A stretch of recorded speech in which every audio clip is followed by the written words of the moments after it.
Halo, shalom saudaraku yang diberkati oleh Tuhan. Berjumpa lagi bersama saya kandidat Romi Oktrianto. Saudaraku yang berkati oleh Tuhan, saya akan membagikan satu ayat firman Tuhan yang akan kembali menguatkan kita, akan kembali menyegarkan iman kita. Dan terlebih kita akan mengenal melalui firman Tuhan siapa kita sesungguhnya, apa yang telah menjadi milik kita sebagai anak-anak Allah, saudara. Agar supaya kehidupan kita yang ada di dunia ini tidak menjadi suatu kehidupan yang sia-sia. Karena kita mengerti siapa diri kita, apa yang telah kita miliki di dalam Tuhan. Saudara yang berkati oleh Tuhan, sebelumnya saya membagikan firman Tuhan ini. Saya mau menyapa saudaraku dari Sabang sampai Merauke, apa kabar? Saya berharap kita tetap ada di dalam lindungan yang maha kuasa. Ya, saya kembali mengingatkan buat saudara semua. Ya, ketika saudara baru pulang dari berpergian, kemana saja saudaraku, saya mengingatkan buat saudara, cintailah diri saudara, cintailah keluarga saudara.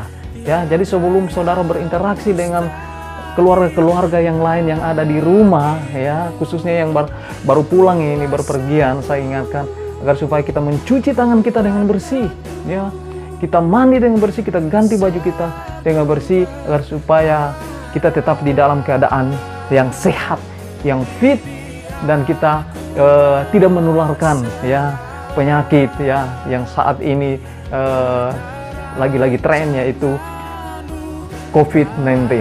Nah, saudaraku yang diberkati oleh Tuhan, akhir-akhir ini Allah tidak membutuhkan kehebatan-kehebatan kita, ya kan? Allah tidak membutuhkan gereja-gereja yang megah. Allah tidak membutuhkan hamba-hamba Tuhan yang hebat, saudara. Tetapi saya mau mengatakan kepada kita semua, yang Allah butuhkan saat ini adalah hati kita, penyembahan kita, doa kita, penyerahan hidup kita, penyerahan diri kita yang lebih sungguh-sungguh kepada Tuhan. Kebergantungan hidup kita sungguh-sungguh hanya kepada Tuhan. Bukan bergantung kepada berkat yang berlimpah. Bukan bergantung kepada profesi kita, pekerjaan kita. Tetapi saat-saat ini yang Tuhan butuhkan, Tuhan ingin kita lebih lagi menyembah Dia, mengakui Dia sebagai Tuhan dan Juru Selamat di dalam kehidupan kita. Nah, saudaraku yang diberkati oleh Tuhan, dan saya berharap kita yang ada di rumah, kita benar-benar memuji, memuliakan, menyembah Tuhan dengan lebih sungguh-sungguh lagi, saudara. Ya, ketika ibadah-ibadah dialihkan ke ibadah-ibadah yang ada di rumah, saudaraku yang berkati oleh Tuhan, tentunya para hamba-hamba Tuhan tidak melihat saudara, apakah saudara sungguh-sungguh benar-benar beribadah, benar-benar memuji Tuhan, benar-benar menyembah Tuhan, atau tidak. Tetapi yang tahu hanyalah saudara dan Tuhan, saudara. Ya. Jadi pada kesempatan ini saya mau mengingatkan kepada saudara, ketika dialihkan ke rumah-rumah, ini wujud Tuhan mau menginginkan penyerahan hidup kita lebih sungguh-sungguh lagi kepada Tuhan. Kita berdoa lebih sungguh-sungguh lagi kepada Tuhan. Ya.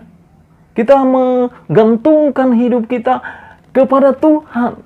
Karena firman Tuhan katakan bahwa akulah pokok anggur, kamu adalah ranting-rantingnya. Ya. Tentunya kalau kita adalah ranting-ranting Tuhan, berarti kita hanya bergantung melekat kepada pokoknya itu, saudara. Tanpa ada pokoknya, maka kita pun tidak ada gunanya.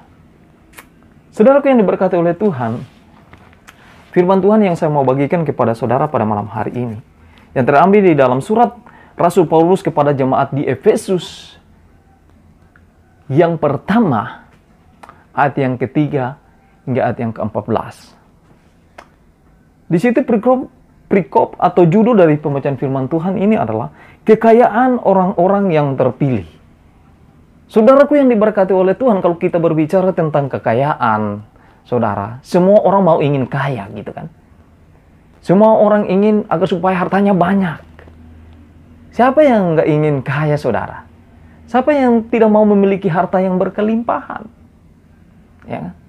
Tetapi pada saat ini, saudaraku yang berkati oleh Tuhan, kita akan membahas, kita akan merenungkan kekayaan orang-orang pilihan. Artinya bukan kekayaan yang ada di dunia ini, tetapi kekayaan yang diberikan langsung kepada Allah, Bapa di surga, kepada kita melalui anaknya Yesus Kristus. Sehingga kehidupan kita kehidupan yang tidak menjadi kehidupan yang sia-sia. Nah, saudaraku yang diberkati oleh Tuhan, ayat yang ketiga mengatakan demikian. Terpujilah Allah dan Bapa Tuhan kita Yesus Kristus, yang dalam Kristus telah mengaruniakan kepada kita segala berkat rohani di dalam surga.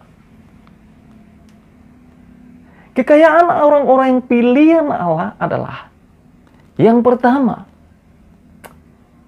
bahwa Allah telah memberikan kepada kita, yaitu segala berkat.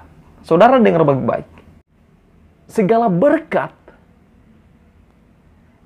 rohani yang ada di surga, saudara. Sekali lagi saya mau mengatakan bahwa Bapa di surga telah mengaruniakan kepada kita segala berkat rohani yang ada di dalam kerajaan surga. Tentunya jadi pertanyaan bagi saudara dan saya. Masakan bisa Bapa di surga memberikan kita berkat rohani yang ada di surga? Tetapi firman Tuhan ini mau mengatakan kepada kita bahwa di dalam kehidupan saudara dan saya yang kita jalani setiap hari, saudara telah dipanggil untuk menjadi berkat bagi seluruh bumi, untuk menjadi berkat bagi semua orang, saudara.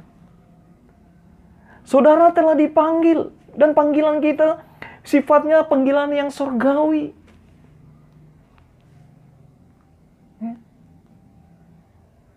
Jadi kalau saudara telah dipanggil oleh Allah,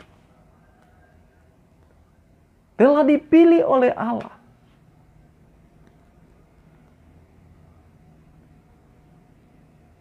kita telah diberikan berkat-berkat rohani yang ada di surga. Dan panggilan kita dan pilihan kita, saudaraku yang diberkati oleh Tuhan, pilihan yang sifatnya surgawi.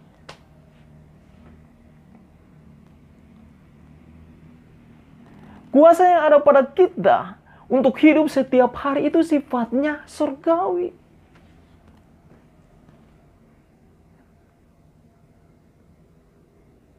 Bukan sifatnya yang duniawi, saudaraku. Sehingga ketika kita bergantung sepenuhnya hanya kepada Tuhan, kita akan mengalami sukacita hari demi hari, walaupun dalam keadaan apapun juga. Ketika kita hanya bergantung kepada Tuhan, kita menghargai pilihan Allah, kita menghargai berkat Allah itu di dalam kehidupan kita. Maka apa yang kita rasakan, kita akan merasakan sukacita yang berkelimpahan di dalam kehidupan kita. Karena kenapa? Karena kuasa yang menuntun kita tiap-tiap hari itu adalah kuasa yang sifatnya dari surga, saudara. Ya kan? Saudaraku yang diberkati oleh Tuhan, artinya kita akan mengalami suasana surga selama kita ada di dalam dunia ini sebelum kita sampai kepada surga yang seutuhnya, saudara. Banyak orang, saudara, yang tidak mengalami suasana surgawi ketika dia hidup di dalam dunia ini. Tetapi yang dia alami adalah suasana neraka. Tidak sedikit orang yang kita dengar, saudaraku yang diberkati oleh Tuhan, yang mengatakan bahwa saya tidak betah lagi di rumah ini. Rumah ini seperti neraka. Lebih baik saya keluar, lebih baik saya pergi. Tidak mengalami suasana surgawi, saudara. Tetapi kita sebagai orang-orang pilihan Allah, kita akan mengalami suasana surgawi ketika kita ada di dunia ini sebelum kita sampai ke surga yang seutuhnya, surga yang telah dijanjikan kepada saudara dan saya.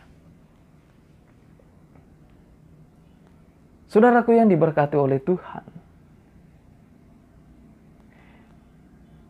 di dalam Dia Allah telah memilih kita sebelum dunia dijadikan. Ya.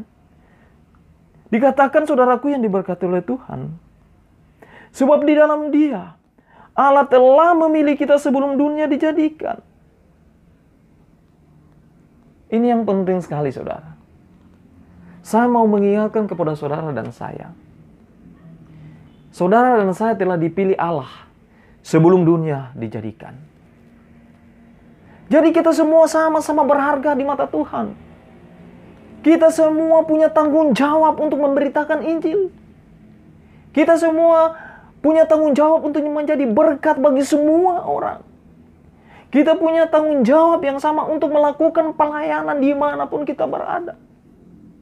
Jadi jangan kita berpikir, saya kan hanya suami, saya kan bukan pelayan. Saya kan bukan majelis, saya kan bukan OS. Jadi wajarlah kalau istri saya salah, saya tampar gitu. Saya harus marah-marah.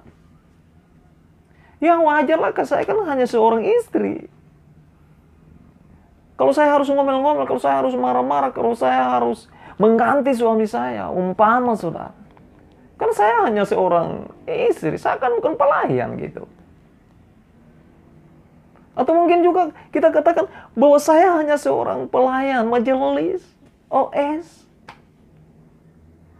Ya, nggak apa-apalah kalau kita selingkuh sedikit-sedikit gitu, selingkuh tipis-tipis ya.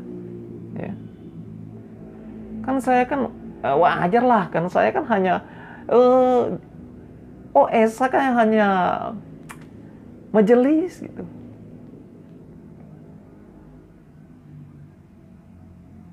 Nggak apa-apalah kalau saya harus korupsi-korupsi sedikit di tempat kerja. Ya. Karena saya hanya majelis. Saudaraku yang diberkati oleh Tuhan. Terlepas dari apapun profesi saudara. Profesi kita, pekerjaan kita. Kita mempunyai tanggung jawab yang sama. Untuk melakukan apa yang Tuhan kehendaki di dalam kehidupan kita. Untuk mengabarkan Injil, untuk melakukan pelayanan. Untuk menjadi berkat bagi semua orang. Bukan menjadi batu sandungan. Ada begitu banyak orang-orang Kristen. Bukan menjadi berkat bagi orang lain. Bagi semua orang. Tetapi kadang-kadang kita menjadi batu sandungan. Baik itu di tengah-tengah pekerjaan kita. Baik itu di tengah-tengah pelayanan kita. Ada banyak orang-orang Kristen yang sudah melayani berpuluh-puluh tahun. Tetapi tidak menjadi berkat. Tetapi menjadi batu sandungan. Saudaraku yang diberkati oleh Tuhan. Mari kita menyadari. Saudara dan saya telah dipilih Allah sebelum dunia ini dijadikan. Jadi Allah mengetahui saudara dan saya. Ya, siapa kita itu Allah tahu gitu. Siapa yang benar melayani dengan sungguh-sungguh, melakukan pekerjaan dengan sungguh-sungguh. Siapa yang benar berjalan di jalannya telah Tuhan tentukan. Tuhan tahu saudaraku. Walaupun kita kadang-kadang harus bersembunyi. Walaupun kadang-kadang kita harus memakai topeng kita, saudara. Ya. Apa topeng kita? Ya. Itu kadang-kadang kita bertopengkan pelayanan kita, saudara. Kadang-kadang kita bertopengkan pelayanan kita. Untuk apa? Untuk menutupi dosa-dosa yang kita lakukan. Itu yang dikatakan dalam firman Tuhan adalah musang berbulu domba. Ini sangat hati-hati, saudara. Kemunafikan kadang-kadang terjadi di dalam kehidupan kita. Ya, apalagi saudara sudah melayani Tuhan. Hati-hati saudaraku. Saudara memang dipilih benar-benar oleh Tuhan untuk melayani. Lakukanlah pelayanan dengan sungguh-sungguh. Tanpa harus memakai topeng kita. Topeng kita tanpa harus kita jadikan pelayanan itu sebagai topeng kita. Untuk melakukan kejahatan, untuk melakukan dosa-dosa yang terselubung, yang tersembunyi. Tetapi Allah Maha tahu. Gitu. Jangan sampai saudaraku yang diberkati oleh Tuhan seperti firman Tuhan katakan, yang terdahulu akan menjadi yang terkebelakang. Sangat menyakitkan, sangat menyedihkan kalau ini terjadi, saudara. Kita telah dipilih Allah, saudara. Sebelum dunia dijadikan.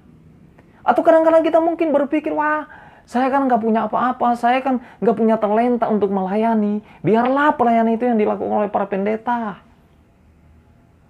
Saya kan nggak punya talenta, Pak Pendeta. Ya paling talenta saya ya datang ke gereja, lap-lap kursi, kemudian duduk, ya panas-panasin kursi aja. Itu aja talenta saya ya. Sehingga kadang-kadang ketika kita diberi kesempatan untuk melakukan pelayanan, kita menolak pelayanan itu. Saudaraku yang diberkati oleh Tuhan, saya mau mengingatkan kepada kita bahwa kita telah dipilih Allah sebelum dunia ini dijadikan. Artinya saudara yang berkati oleh Tuhan, apapun kuasa yang ada di dalam dunia ini, itu tidak akan dapat merusak kita. Itu tidak akan pernah menggantikan kuasa Allah. Karena kuasa Allah lebih besar dari kuasa-kuasa yang ada di dalam dunia ini. Amin. Amin, saudara. Terus pertanyaannya, saudaraku yang diberkati oleh Tuhan, untuk apa kita dipilih oleh Allah? Untuk apa kita dipilih oleh Allah? Nah, pada malam hari ini kita akan belajar. Kita akan mengetahui untuk apa saudara dan saya dipilih. Yang pertama, saudaraku yang diberkati oleh Tuhan. Di ayat yang keempat, bagian B mengatakan begini. Sebab di dalam Dia, Allah telah memilih kita sebelum dunia dijadikan, supaya kita kudus dan tak bercacat di hadapannya. Yang pertama, saudaraku yang diberkati oleh Tuhan, untuk apa Allah memilih kita? Allah memilih kita agar supaya kita menjadi kudus. Allah memilih kita, saudaraku yang diberkati oleh Tuhan, agar supaya kita tidak bercacat. Ya. Saudaraku yang diberkati oleh Tuhan, kita ini sesungguhnya orang yang berdosa. Tetapi ketika Allah mau memilih saudara dan saya, kita kembali dikuduskan. Sehingga kita tidak bercacat sampai pada kedatangan Tuhan Yesus Kristus untuk yang kedua kalinya. Amin. Saudara tidak layak. Kita tidak layak untuk menerima kerajaan surga keselamatan. Tetapi oleh karena kita telah dipilih untuk dikuduskan, saudaraku yang diberkati oleh Tuhan, sehingga kita kembali layak untuk menerima keselamatan itu. Tetapi sayangnya saudaraku, banyak orang yang tidak mau menghargai kekudusan yang diberikan oleh Allah kepada kita. Banyak orang yang sengaja untuk menghilangkan kekudusan yang Allah berikan kepadanya. Banyak orang yang tidak dapat mempertahankan kekudusan yang Allah telah berikan kepada kita.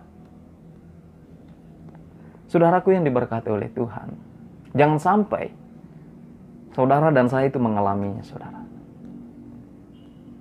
Saudaraku yang diberkati oleh Tuhan, mengapa banyak orang Kristen yang kalau kita dengar, wah Pak Pendeta, saya selama hidup saya tidak pernah mengalami mujizat Tuhan. Hei saudara yang diberkati oleh Tuhan, saya mau mengatakan, saudara bangun pagi, saudara boleh membuka mata, menghirup udara segar, boleh melihat keadaan dunia ini, boleh melihat saudara, teman saudara, keluarga saudara. Itu suatu mujizat yang Tuhan telah berikan di dalam kehidupan kita. Karena tidak ada satu manusia pun yang dapat memberikan kita nafas hidup, kehidupan ini. Itu adalah mujizat. Tetapi kadang-kadang kita mendengar bahwa banyak orang mengatakan saya tidak pernah mengalami mujizat, saudara. Mengapa ini terjadi? Karena kita tidak pernah memelihara kekudusan, kita tidak pernah bersyukur dengan apa yang Tuhan telah berikan di dalam kehidupan kita. Sehingga saudaraku yang berkati oleh Tuhan, kita tidak dapat mengalami mujizat, sukacita yang Tuhan berikan kepada kita. Saudaraku yang diberkati oleh Tuhan, bagaimana Allah mau menguduskan kita? Yaitu lewat darah domba Allah. Yaitu kematian Yesus Kristus di kayu salib. Yang telah mencurahkan darahnya. Membersihkan dosa kita. Sehingga kita menjadi kudus, saudara. Saudaraku yang berkati oleh Tuhan, hargailah kekudusan yang Tuhan telah berikan kepada kita.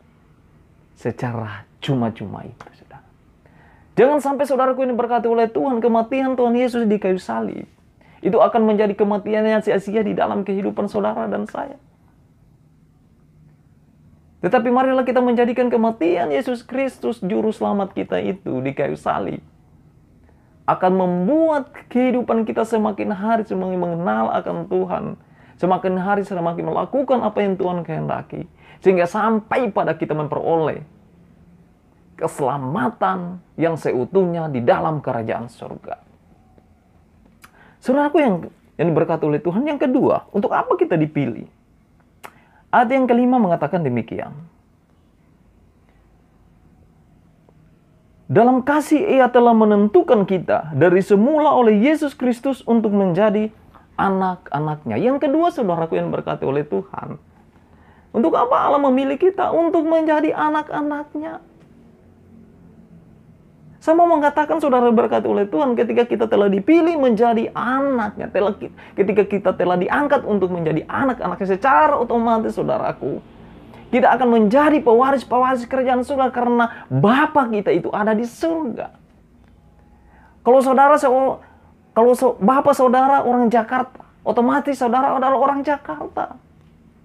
Kalau Bapak saudara adalah orang Manado, otomatis Anda adalah orang Manado. Kalau Bapak saudara ada di surga, otomatis saudara adalah pewaris kerajaan surga. Itu yang saya mau katakan, saudara. Allah memilih kita untuk menjadi anaknya. Saudaraku yang diberkati oleh Tuhan, kita pewaris kerajaan surga. Ya. Untuk itu, saudara berkati Tuhan, saya mau mengatakan begini. Apa yang tidak bisa kita bawa di dalam kerajaan surga, atau apa yang tidak ada di dalam kerajaan surga, itu harus kita lepaskan, saudara. Apa itu? Hal-hal yang duniawi. Ya. Kalau saudara mungkin masih melakukan dosa-dosa yang terselubung, dosa-dosa yang tersembunyi, saudaraku, hentikan semuanya itu. Karena di surga itu tidak ada yang tersembunyi, tidak ada yang terselubung. Semuanya akan dinyatakan, semuanya akan disingkapkan, saudara. Ya. Kalau saudara seorang yang masih mengkonsumsi minuman keras, saya mau mengatakan buat saudara, ketika saudara telah dipilih menjadi anak sebagai pewaris kerajaan surga, saudara harus berhenti. Hentikan, saudara harus buang semuanya itu. Karena kenapa? Karena di surga sana tidak ada penjual minuman keras, saudara. Kalau saudara masih penikmati rokok, penikmat narkoba, anak-anak muda ya, bahkan orang-orang tua pun ada, ya, saudara harus berhenti. Karena di surga sana tidak ada pengedar narkoba, saudara. Tidak ada penjual sabu di sana, saudara. Kalau saudara mungkin sering main tampar, ya, sering marah-marah, saudaraku yang berkati oleh Tuhan, saya mau katakan, hentikan semuanya itu. Karena di surga tidak ada kekerasan, tidak ada orang yang marah-marah, saudara. Karena di surga sana hanya ada sukacita yang berkelimpahan, sukacita yang tidak pernah berkesudahan, saudara. Jadi ketika saudara dan saya telah dipilih menjadi anak, sesungguhnya kita menyadari, kita bangun, jangan kita hanya tidur terus, kita bangun, kita menyadari diri kita ini. Saya ini telah diangkat menjadi anak, pewaris kerajaan surga. Segala hal-hal yang tidak ada di surga, saya harus hentikan. Kita harus mengambil sikap, saudara. Saudara yang masih menikmati rokok, hentikan, saudara. Karena di surga sana tidak ada penjual rokok, saudara.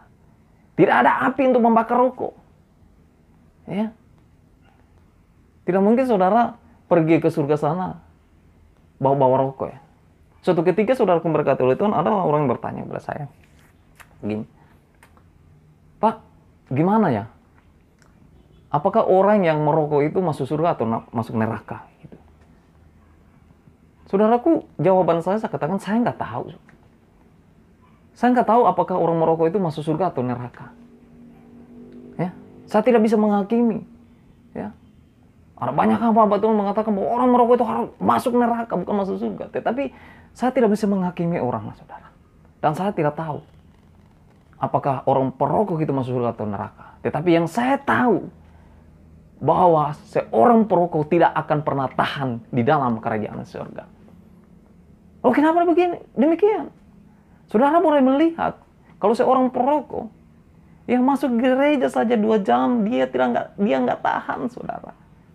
Ya, mulutnya asam gitu, ya, sampai duduknya cacingan gitu seperti itu, seperti cacing kepanasan gitu, sampai harus keluar, ya, keluar pergi di sudut-sudut gereja, gitu, bakar rokok, ya, isap, nikmat, ya, 3-4 kali isap, saudaraku yang berkati oleh Tuhan. Terus rokoknya dimatiin lagi, ya. Dimatikan di mana? Di tembok gereja, saudara. Ya, itu luar biasa, saudara, berkati oleh Tuhan.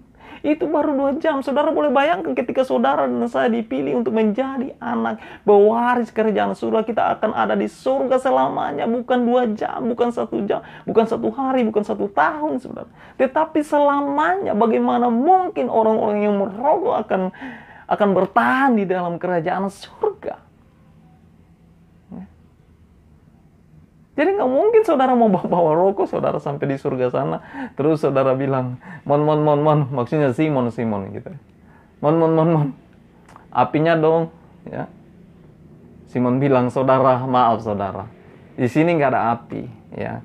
Kalau saudara mau bakar itu rokok, mau pasang itu rokok, saudara harus turun di sebelah kiri saya, di sana ada api. Itu api neraka, tetapi saudara tidak akan bisa kembali lagi di tempat ini. Sadis, saudara. Jadi saya tidak bisa menghakimi saudara. Ya, jadi saudara renungkan aja ketika mendengar khotbah ini, saudara. Ketika mendengar firman Tuhan ini. Saudaraku yang diberkati oleh Tuhan, jangan sampai kita menjadi orang-orang Kristen yang tereliminasi, saudara. Kita sudah menjadi orang Kristen bertahun-tahun, tetapi ketika kita dipilih, ketika kita dipanggil, saudaraku, kita tidak terpilih. Kita tidak memiliki kekayaan surga yang Tuhan janjikan itu, saudara. Saudaraku yang diberkati oleh Tuhan, ketika kita dipilih, ketika kita diangkat menjadi anak-anaknya, tidak hanya berhenti sampai di situ, saudara. Ya, dikatakan pada ayat yang ke-13 dan ke ayat yang ke-14, saudaraku yang diberkati oleh Tuhan, dikatakan begini. Di dalam Dia kamu juga, karena kamu telah mendengar firman kebenaran, yaitu kamu juga, ketika kamu percaya, dimeteraikan dengan Roh Kudus yang dijanjikannya itu. Dan Roh Kudus itu adalah jaminan bagian kita sampai kita memperoleh seluruhnya, yaitu penebusan yang menjadikan kita milik Allah untuk memuji kemuliaannya. Saudaraku yang diberkati oleh Tuhan, ketika kita telah diangkat menjadi, dipilih menjadi anak, saudaraku, kita dimeterai, saudara. Ya, kita dimeterai. Dimeterai dengan apa? Dengan Roh Kudus, saudara. Artinya meterai itu sebagai lambang kesahnya, keabsahannya kita sebagai anaknya, saudara. Ya. Dan Roh Kudus itu sebagai jaminan. Ya. Ketika kita dipilih, telah diangkat menjadi anak, kita dimeterai, saudara. Ya. Dimeterai dengan Roh Kudus. Sehingga kemana kita pergi, Roh Kudus akan selalu mengikuti kita, saudara. Sehingga jangan heran ketika di dalam kehidupan kita, kadang-kadang kita akan melakukan suatu kejahatan. Kemudian kita ada mendengar suatu bisikan, jangan. Tetapi ada bisikan lain mengatakan, lakukan. Jangan lakukan, jangan. Yang mengatakan jangan itu adalah Roh Kudus. Karena kenapa? Karena kita telah dimeteraikan tadi. Ya. Betapa berharganya kita, saudara. Jadi Tuhan bukan hanya mengangkat kita, Tuhan bukan hanya memberi kita kekudusan, tetapi Dia meteraikan kita. Dia memberi tanda kepada kita. Dan Roh Kudus itu adalah jaminannya di dalam hidup kita. Artinya, saudara diberkati oleh Tuhan, kita dipisahkan, kita disisakan, kita disisihkan, saudaraku, dari orang-orang lain, dari orang-orang dunia. Kita dipilih. Dipilih untuk apa? Agar supaya kita dimeteraikan. Agar supaya kemana kita berada, dimanapun kita berada, kemana kita pergi, Roh Kudus itu selalu ada buat kita. Saudaraku yang diberkati oleh Tuhan, Roh itu jaminan bagian kita. Jaminan itu telah memastikan para ahli waris telah memiliki bagian yang kekal di dalam kerajaan surga. Kita adalah budak dosa, saudara. Kita adalah milik dosa sebenarnya. Tetapi Kristus telah membeli, mengembalikan kita. Sehingga kita kembali memperoleh keselamatan itu, saudara. Ya. Darah Kristus telah membeli kita. Luar biasa Kristus, saudara. Mari kita agungkan, mari kita memuliakan Dia. Betapa luar biasanya Tuhan di dalam kehidupan kita. Ya. Dia telah mengorbankan nyawanya. Dia telah mencucurkan darahnya buat saudara dan saya. Untuk menebus kita. Yang tadinya kita orang berdosa. Menjadi berharga di mata Tuhan. Saudaraku yang diberkati oleh Tuhan. Sebagai orang-orang yang telah dipilih oleh Allah. Marilah kita menghargai pilihan yang telah diberi Allah kepada kita. Mari kita menghargai kekudusan yang Tuhan telah berikan kepada kita. Mari kita menghargai apa yang telah Allah berikan kepada kita. Allah telah mengangkat kita sebagai anak-Nya. Mari kita menghargai kedudukan itu di dalam hidup kita, saudaraku. Tidak semua orang memilikinya, saudara. Tetapi saudara dan saya yang percaya kepada Yesus Kristus telah dipilih sebelum dunia dijadikan. Agar supaya kita tetap dikuduskan, diangkat menjadi anak-Nya, dimeteraikan, dan Roh Kudus akan menjadi jaminan di dalam kehidupan kita. Sampai kita memperoleh kemuliaan surga yang Tuhan janjikan itu di dalam nama Tuhan Yesus. Saudaraku yang berkati oleh Tuhan, sekali lagi saya mau mengingatkan buat saudara dan saya. Apapun profesi kita. Apakah kita seorang suami, apakah kita seorang istri, apakah kita seorang anak, apakah kita seorang pelayan, apakah kita seorang pekerja, kantoran, seorang bos, majikan. Ya. Saya mau katakan, kita mempunyai tugas yang sama untuk menjadi berkat bagi semua orang. Baik itu dalam pikiran kita, baik itu dalam perkataan kita. Kita akan menjadikan perkataan kita, pikiran kita, kehidupan kita menjadi berkat kepada semua orang. Agar supaya apa? Agar supaya melalui kita orang lain dapat mengenal akan Kristus, memuliakan Kristus, mengagungkan Tuhan. Karena kita sebagai anak-anak-Nya. Karena kita sebagai anak-anak-Nya. Orang akan melihat luar biasa anak-anak Tuhan, anak-anak Kristus. Dan orang akan memuji, memuliakan nama Tuhan. Dan semakin hari, banyak jiwa-jiwa yang datang memuji, memuliakan Tuhan dan diselamatkan oleh Tuhan. Melalui kehidupan. Saudaraku yang diberkati oleh Tuhan. Biarlah perenungan firman Tuhan yang sangat singkat ini, saudara, akan kembali mengingatkan kepada kita bahwa kita adalah orang-orang pilihan Allah. Bahwa sesungguhnya ada kekayaan yang luar biasa yang Tuhan telah berikan kepada saudara dan saya. Hiduplah menurut kehendak Allah. Hiduplah teratur di dalam dunia ini, saudara. Hilangkan segala apa yang tidak dikehendaki oleh Allah. Karena meterai yang Tuhan telah berikan kepada kita, yaitu Roh Kudus, akan memampukan kita untuk melewati setiap keadaan. Saudaraku yang berkati oleh Tuhan, biarlah kasih Tuhan Yesus Kristus, pengasihan Allah Bapa, dan persekutuan Roh Kudus akan selalu menaungi, akan selalu memberkati saudara-saudara dari Sabang sampai Merauke, dari saat ini sampai selama-lamanya. Haleluya. Tuhan Yesus memberkati kita, dan Salam.